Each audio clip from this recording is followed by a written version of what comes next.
آج ہم قرآن پاک کے ایک نہایت ہی خوبصورت اور ایمان کو تازہ کر دینے والے قصے کی طرف چلتے ہیں۔ یہ قصہ ہے محراب مریم اور قبولیت دعا کا۔ ذرا اپنے ذہن میں بیت المقدس کی ان پرسکون فضاؤں کا تصور کیجیے۔ یہاں ہم بات کر رہے ہیں حضرت مریم رضی اللہ عنہا کی، جنہوں نے اپنی پوری زندگی بس اللہ کی عبادت اور یاد میں گزارنے کے لیے وقف کر دی تھی۔ ان کے لیے ایک خاص اور مخصوص جگہ بنائی گئی تھی جسے محراب کہا جاتا تھا۔ وہیں وہ دن رات اپنے رب کی یاد میں گم رہتی تھیں۔ سچ مانیے، یہ صرف ایک واقعے کی کہانی نہیں ہے، بلکہ اس بات کا ایک زندہ ثبوت ہے کہ سچی لگن اور عبادت کی جگہ خود اپنے آپ میں کتنی مقدس اور بابرکت ہو جاتی ہے۔ تو یہ روحانی سفر شروع ہوتا ہے ایک مقدس حجرے سے۔ حضرت مریم رضی اللہ عنہا عام دنیاوی فکر اور جو روزمرہ کے مسائل ہوتے ہیں نا، ان سے بالکل آزاد تھی۔ انہیں اس مقدس مقام کی خدمت کے لیے چن لیا گیا تھا۔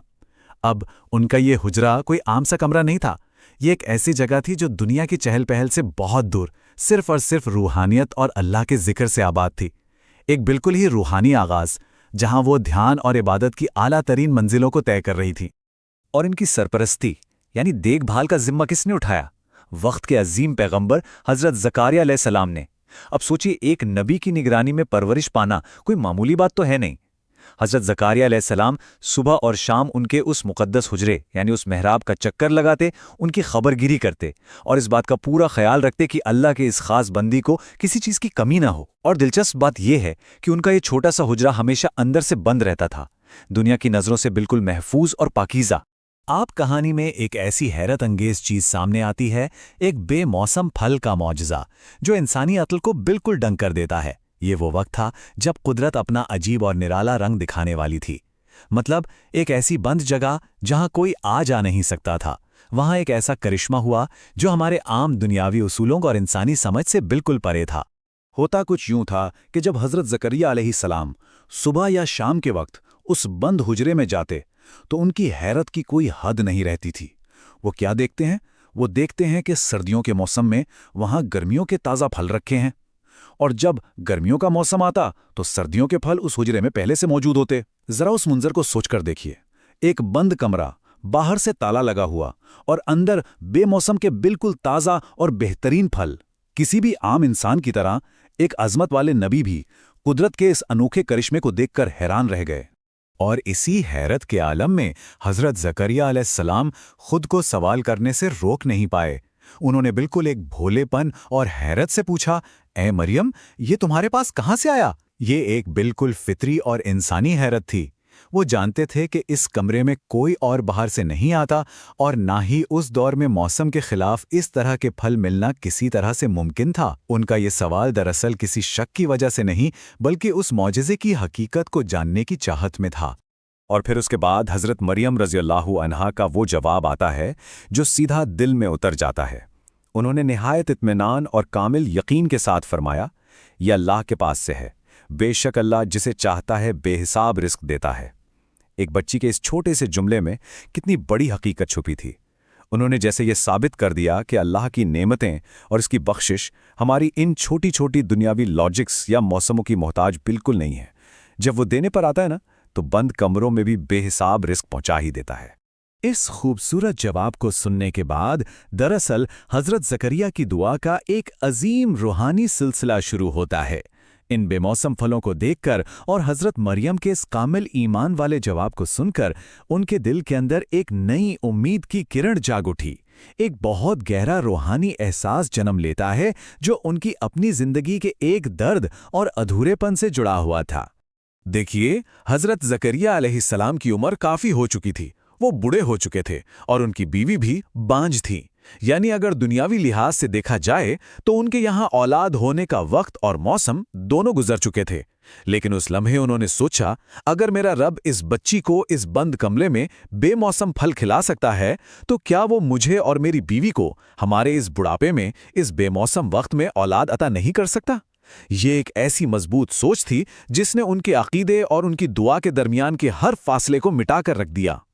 بس پھر کیا تھا، انہوں نے اور کوئی وقت ضائع نہیں کیا۔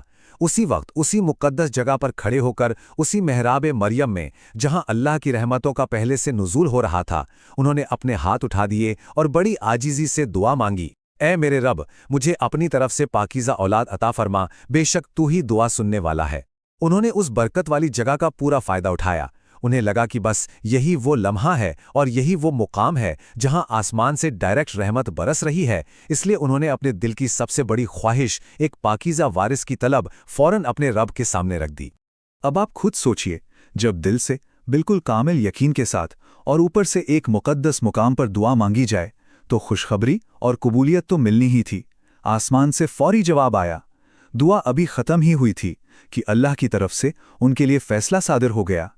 یہ منظر ہمیں سکھاتا ہے کہ آسمان نے اس زمینی دعا کو کتنی تیزی سے اور کتنی محبت کے ساتھ قبول کیا۔ ذرا اس منظر کا روحانی تصور کیجئے۔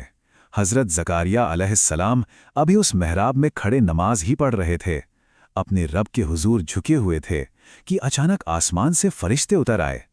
فرشتوں نے آواز دی، ایک آسمانی ندا گونجی جس نے اس خاموش اور مقدس حجرے کو ایک انوکھی خوشی اور نور سے بھر دیا تھا۔ اللہ نے ان کی دعا ان کے دل میں اترنے سے لے کے ہونٹوں تک آنے اور پھر آسمان تک پہنچنے کو بالکل سیدھا اور فوراً قبول کر لیا تھا۔ اور ان فرشتوں نے آ کر انہیں کس بات کی خوشخبری دی؟ انہیں حضرت یحییٰ علیہ السلام کی بشارت دی گئی۔ فرشتوں نے انہیں بتایا کہ اللہ انہیں ایک نہایت ہی نیک، اعلیٰ شان والے بیٹے سے نوازنے والا ہے، جس کا نام بھی خود اللہ نے ہی یحییٰ رکھا ہے۔ سوچنے کی بات ہے، ان کا وہ بالکل ناممکن لگنے والا خواب، ان کی وہ بے موسم اولاد کی آس اب ایک زندہ حقیقت بننے والی تھی۔ یہ سب کچھ نتیجہ تھا اس کامل یقین کا، اس سچی تڑپ کا، اور سب سے بڑھ کر اس مقدس جگہ کی برکت کا جہاں لگاتار اللہ کی عبادت ہو رہی تھی۔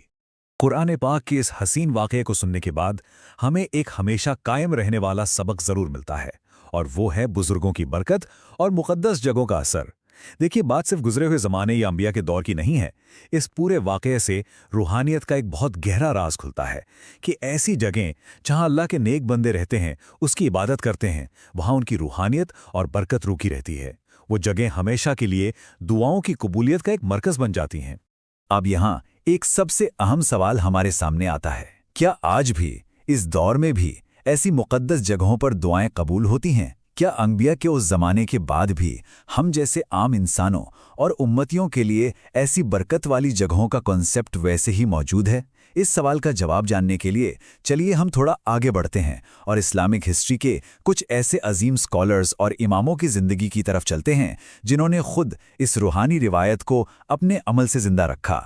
اگر آپ اس سلسلے کو دیکھیں تو یہ بالکل شیشے کی طرح صاف اور واضح ہیں۔ حضرت مریم کی محراب سے یہ برکت شروع ہوتی ہے، پھر حضرت زکریا علیہ السلام کی کامل یقین والی دعا پر آتی ہے، اور وہاں سے ہوتے ہوئے یہ عقیدہ امام اعظم ابو حنیفہ رضی اللہ عنہ اور امام شافعی رضی اللہ عنہ جیسے عظیم اماموں کے دور تک سفر کرتا ہوا آتا ہے۔ یہ بتاتا ہے کہ مقدس مقامات اور نیک لوگوں کی جگہوں کا احترام اسلامک تاریخ میں نسلاً بعد نسل چلتا ہی رہا ہے۔ اور اس کی ایک بہترین اور خوبصورت مثال ہمیں ایک تاریخی قصے میں ملتی ہے۔